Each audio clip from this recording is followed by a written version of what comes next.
Usia bertambah, begitu juga dengan tanggung jawab dan beban di pundak yang semakin berat. Selepas masa sekolah dan kuliah, kamu dihadapkan dengan dunia kerja dan pilihan hidup yang harus kamu tentukan sendiri.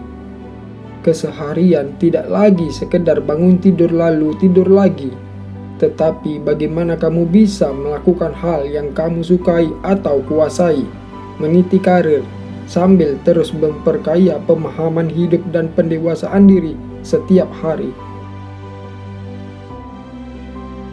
Selain sibuk upgrade dirimu, sempatkan diri untuk rehat sejenak dari rutinitas. Dengarkan dirimu sendiri, ketahui apa yang mampu membuatmu terus bersemangat dan berambisi meraih mimpi. Inilah beberapa langkah sederhana yang bisa kamu mulai sejak saat ini, agar kamu selalu bisa menghadapi tantangan di kemudian hari.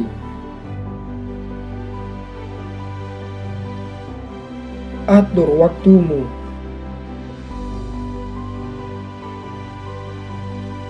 Pernah berada di situasi di mana kamu harus menghadiri beberapa acara dalam waktu bersamaan?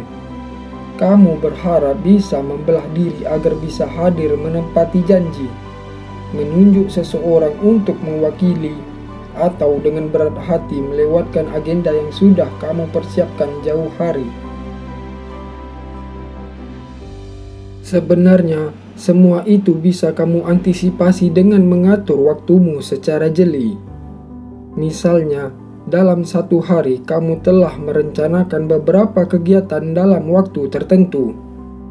Perencanaan kegiatan harian bisa membantumu lebih terorganisir, mampu memprioritaskan kegiatan, dan tentu saja menghindari hal-hal yang tidak diinginkan, seperti lupa jadwal ujian, tidak sengaja mengadakan acara di hari yang sama, atau bahkan saking parahnya, tidak tahu hari dan tanggal. Nabung, nabung, dan nabung. Nasihat Albert Gold semasa kanak-kanak untuk selalu baik hati, tidak sombong, suka menolong, dan rajin menabung tidak ada salahnya kita terapkan mulai sekarang. Meskipun uang saku pas-pasan atau penghasilan tidak seberapa, dengan menabung kita bisa berjaga-jaga untuk situasi darurat, atau menabung untuk kebutuhan yang lebih besar, membeli rumah misalnya.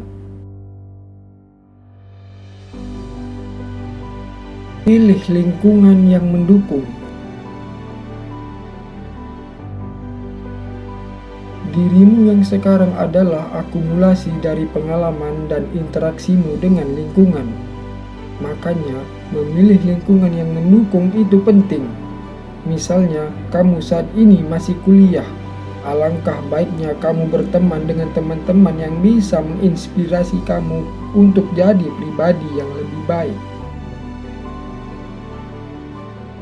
Masa muda adalah masa terbaik untuk menghabiskan jatah kegagalan dan terus belajar.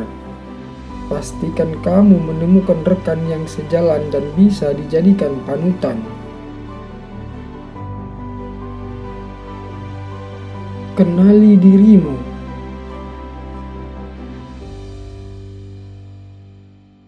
Tidak ada yang benar-benar mengenal dirimu selain dirimu sendiri. Jangan harap orang lain terus membantumu atau mendukungmu. Jadilah penolong untuk dirimu sendiri. Gimana caranya? Mulai dari pahami sisi baik dan burukmu, lalu perkuat kelebihan dan perbaiki kekuranganmu. Kamu juga bisa meminta saran dari orang terdekat atau orang lain yang kamu percaya. Tapi saran dari mereka tidak bisa 100% cocok untukmu. Dengan mengenali diri sendiri, kamu akan lebih mudah memaksimalkan potensimu. Selain itu, kamu juga lebih bermental baja. Tidak akan ada yang bisa memanfaatkan kekuranganmu, karena kamu sudah berusaha untuk memperbaiki diri sendiri.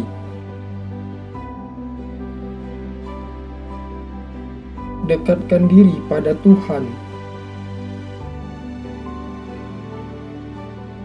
Jika tidak ada bahu untuk bersandar, masih ada sajadah untuk bersujud. Dan jika kamu mulai merasa tidak sanggup, masih ada Tuhan untuk menguatkanmu. Di balik setiap peristiwa, pasti ada hikmahnya. Tuhan selalu memiliki rencana terbaik untuk hamba-Nya. Ketika harimu tidak menyenangkan, masalah muncul tidak terduga, atau ketika kamu tidak memiliki siapapun untuk diajak bicara saat hidupmu serasa akhir dunia, berdoalah, kembalilah padanya yang tidak pernah berpaling darimu meskipun kamu alpa mengingatnya.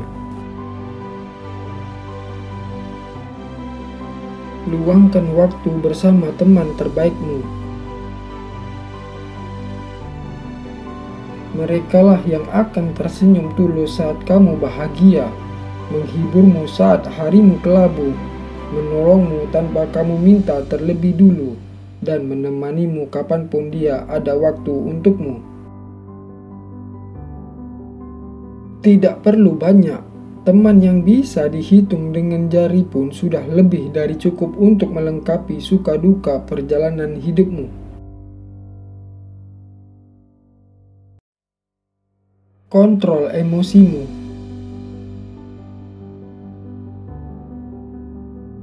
Mengontrol emosi tidak sekedar menahan marah atau bisa menempatkan diri, tapi lebih mengarah pada bagaimana kamu bisa mengelola emosi negatif menjadi emosi positif. Pernah dengar istilah stoik? Stoik adalah salah satu aliran filsafat yang meyakini kalau semua emosi itu berawal dari apa yang kita pikirkan dan bagaimana kita menilai sesuatu. Misalnya, rencanamu tidak berjalan lancar.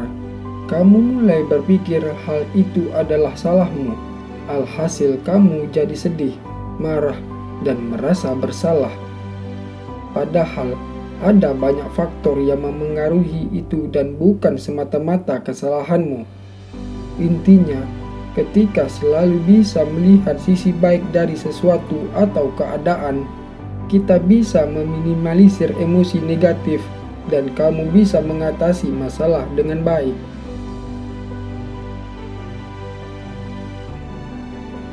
Kesehatanmu.